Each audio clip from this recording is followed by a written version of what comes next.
Hello, friends. Tattooed Biker here with you. And tonight I've got something special in store for you. 4 strange and terrifying encounter stories submitted by current or former park rangers who had experiences with the unknown while on the job. So grab your hiking gear. Let's ride. Number 1. Dear Biker, my name is Arthur, and I'm a Californian. I used to work as a ranger at Sequoia National Park from 1994 to 1997. Before I start, I just want to say that I'm crying as I write this because the memories are still extremely traumatic. It happened back in 1997, in my last year working as a ranger. It was also this event that got me fired. I was patrolling an area that wasn't very frequented by visitors because of the density of the brush and because it was an easy area to get lost in. I had received a report of loud sounds coming from there. Sounds that were scaring the visitors, making them think there was a bear on the loose or something. It was around noon and I was driving around the area with a Jeep and a tranq rifle, just in case something was really out there. I spent about an hour driving around and I stopped the Jeep, exited it, and was standing by the open door. I was about to pick up my walkie and report the situation to one of the other rangers that were patrolling the other side when I heard something over to my left, a low, loud growl. I looked and there was a big, reddish-brown thing with wide shoulders, long arms, and huge human hands looking right at me. Now this part really breaks me every time I remember it because I was paralyzed in fear at this moment because this thing was bigger than any grizzly bear and was glaring at me with a face that I can only describe as a hungry predator. I felt like ambushed prey. I just stood there and this thing charged me with full force. I was back in the Jeep almost immediately. The creature crashed into the Jeep, breaking the door window, and the thing grunted in pain. I turned the Jeep on and accelerated beyond the speed limit of the park. I looked behind for a second, and this monster was actually running after the Jeep down on all fours, just like a chimp. I panicked and I increased the speed, and some curves later I finally lost him. I arrived back at the ranger station, and there was no one there. I remember being so panicked that I locked myself inside a bathroom, and I'm certain that I fainted because I remember that everything went black. When I woke up, it was 9 p.m., and the other rangers were looking for me. My boss confronted me about the Jeep having one of the sides damaged with a broken window, and I told him that a big animal had attacked me. He got angry and called me a liar who sleeps on the job and accused me of crashing the Jeep on a tree and making up stories to not get in trouble, then fired me on the spot. I did years and years of therapy and it didn't work. These memories still haunt me, and I still have nightmares and sudden panic attacks. I know that thing tried to snatch me, and I know it was a Bigfoot and not a bear. Bears don't have human faces, human hands, wide shoulders, and they don't have freakishly long limbs. I've lived with these memories for over 20 years now, and this is my first time telling this story since. Thank you for reading this. Number 2. Dear TB, I have something to share that your listeners might find interesting. You see, right after I graduated from college in Colorado, I was hired by the National Park Service. I soon relocated to eastern Tennessee and began working as a ranger in the Great Smoky Mountains National Park. Since I was a new hire, I was assigned to patrolling and routine safety checks. This allowed me to roam around this huge and beautiful park. A few weeks into my employment, I received a call reporting unknown animal tracks and activity all around a site. When I got there and saw what was there, I thought one of the other rangers might be screwing around with me. There were tracks, but they weren't recognizable. The tracks were human-shaped, but huge, and seemed to have talons. I checked out the area and took a few photographs, and then helped the family get to another campsite. I later turned over the pictures to my supervisor, expecting him to laugh and come clean about the joke, but instead he was upset, thinking I was playing a prank on him. I asked him to accompany me to the site, but by the time we could get out there, the rain had washed away the prints. A few weeks later, I received another strange call. A campsite had been completely destroyed. The tents shredded and everything trashed. The campers weren't there at the time of the incident. There weren't any footprints observed since it was in a dry area, but I found 2 tufts of brown hair and fur on the ground. On this occasion, my supervisor saw the destruction for himself, but wrote it down as bear activity. The fur and hair didn't look anything like that of a bear. 2 months later, in early September, I got a call about a lost pet. The young couple had been walking their dog, but it slipped its collar and ran off into the woods. They were extremely upset about the lost dog. Myself and 5 other rangers went to search the woods and recover it. We started our search in 3 pairs. After we'd walked for hours covering the area, we didn't see any sign of the dog. It was getting late in the day and we hadn't received any other calls, so we agreed to stay out until dark before returning to the parking lot. As the sun was setting, we turned around and headed for the nearest trail. There was only about a half hour of daylight remaining, and we felt sorry about not finding the pup, but there wasn't anything else we could do. As we walked the trail, heading back towards the parking lot, we heard growling sounds. We had bear spray with us if we needed it, and it was almost dusk and getting hard to see. We couldn't identify the source of the sounds, so we continued walking, hoping to leave the bear behind. One of the other rangers pointed out a tree that looked mauled. There were these huge scratch marks and missing branches, like a black bear might do. I used my flashlight to look at the tree base, and there were the same huge human-like footprints I'd seen several months before. These prints were definitely not from a bear. I told the other rangers about the clawed footprints I'd seen previously. The look on their faces was chilling, and their apprehension was obvious. As we discussed these prints, we heard crashing and grunting sounds nearby. We kept moving, but picked up our pace.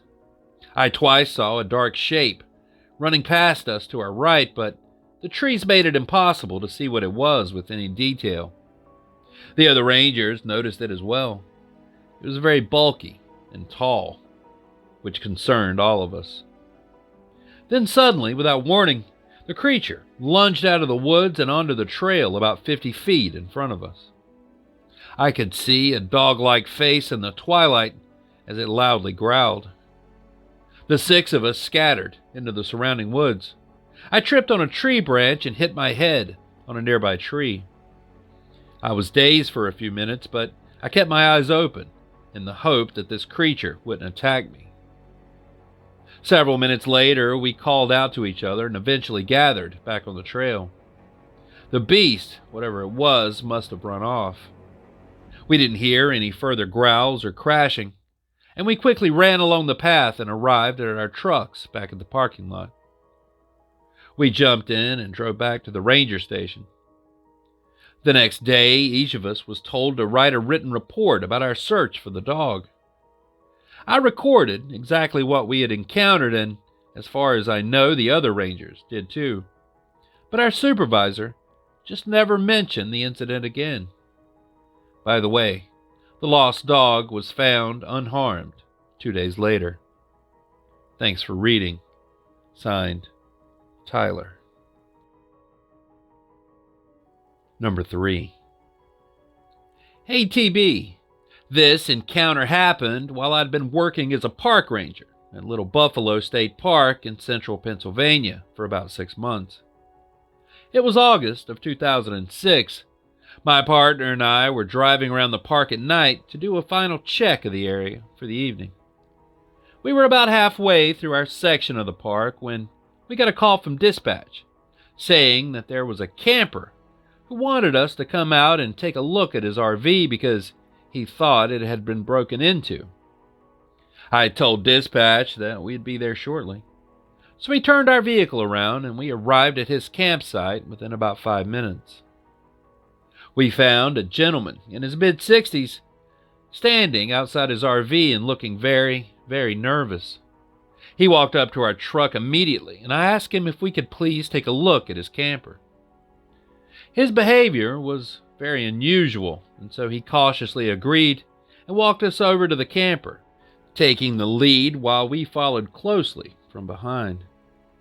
He was so nervous and he kept looking around the entire time, almost like he was expecting something to jump out. We took a quick look at the camper and found nothing that appeared to be out of place or missing.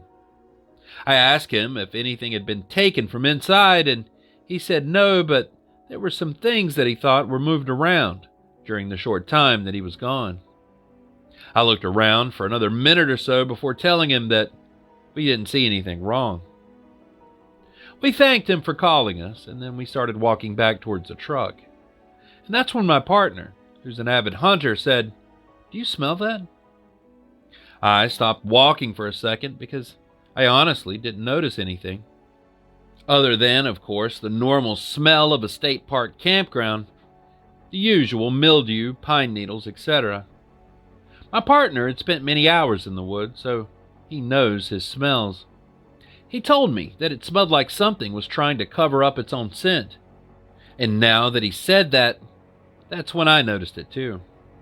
It was a very light odor, but definitely there. We looked around for another minute or so before my partner said, "I think we need to get out of here." We jumped into our truck and drove off towards the main area of the park, which is about a mile away from where we were at the campsite. We navigated our way up a path, and as soon as we got out onto the main road, that's when we both saw it. It looked like a 7 to 8 foot tall creature walking along the road. I was driving, so I didn't get a great look at it, but my partner saw it walk out onto the road in front of us. It then quickly crossed to the other side where there was more vegetation. He said that he could only see the backside as it walked across the road, but that it had very, very wide shoulders, almost too wide for its body. He also said that he could see long black hair covering its arms and shoulders. He thinks it was black, but it could have been just dark because of the darkness outside. We drove around looking for this thing for about another hour. We didn't have any luck finding it, so we eventually gave up and returned to the office. The next day, I just couldn't stop thinking about it, so I went back to the site by myself in hopes of finding some evidence of what we saw or smelled there, but saw nothing out of place or unusual in any way.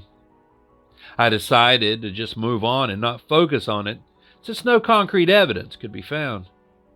I've heard of other encounters in this area as well, which makes me believe that there's definitely something going on out here. Also, there's been sightings reported from this area all the way over to Harrisburg. Anyway, that's my story. I'm not here to convince anybody, but what I saw was real, and I know what I saw and I smelled was real.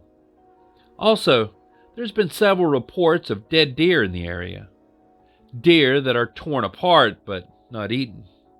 Now that's very unusual, to say the least, so I'm wondering if this is all connected somehow. The most common theory among hunters and rangers here is that something is killing deer just for sport and then covering up its tracks or scent with another odor to mask its own. Now personally, I can't quite figure out how that would work, but that's what people are saying. In the end, I'm not sure exactly what's going on. Thanks for reading. Signed, Hector. Number 4. Hey biker, this incident occurred back in 2004, and I was working as a park ranger at Cahuga National Park in north central Ohio. Now, I knew nothing about Ohio since I had grown up on the West Coast, and I had actually volunteered for the 9 p.m. to 5 a.m. shift when it was available. I tended to be a night owl at the time. One night around 3 a.m., I get this alert from one of the campsites saying that they couldn't find their friend. That part of the particular campground was out on a small peninsula. There were some coves and curved roads that made it easy to get turned around walking at night. This actually happened a lot. I got out there and the friends all seemed a little more scared than usual. They said they had been searching for an hour already, and there was no sign of their friend. They all seemed to be about 18 to 20 years old and smelled of alcohol.